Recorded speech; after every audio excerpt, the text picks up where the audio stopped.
found myself at the bottom of a canyon after a terrible accident. To make matters worse, my arm was wedged between two rocks. I pulled out the tools from my backpack, and after testing the blade's sharpness, positioned myself to start chipping away at the stone. Rock fragments flew everywhere, but the boulder wouldn't budge. My hand quickly grew weak while the rock remained unchanged. Then my knife slipped and fell. I took off my shoes and socks, trying to grab it with my toes, but it was too far away. I bent a branch and finally managed to retrieve it. I actually laughed at myself. This knife was literally my lifeline.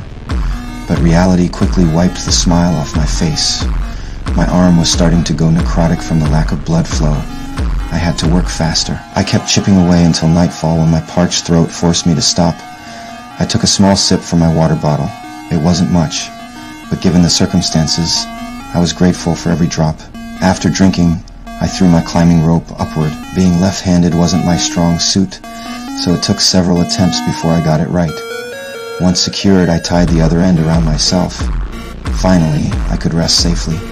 But the desert's temperature swings woke me up shivering after just a short while. I had no choice but to keep working on my escape, though the futility of it all was breaking me down. I turned on my camera and started recording what I thought would be my final message. I hadn't brought my phone, I'd taken time off work, and I hadn't told anyone where I was going. Nobody was coming to save me. Looking at my nearly empty water bottle, I was ready to give up. I'm in pretty deep doo here.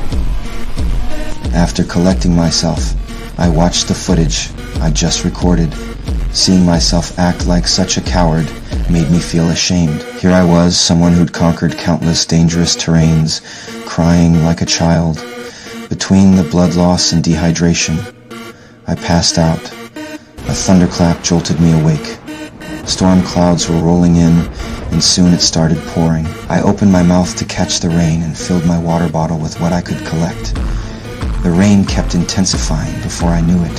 Flash floodwaters were rushing toward me. The water quickly engulfed me. I took a deep breath and went under. Incredibly, the rock that had trapped me was loosening. I struggled with everything I had left and finally pulled my arm free. The raging flood swept me out of the canyon. When I saw dry land ahead, I didn't waste time celebrating.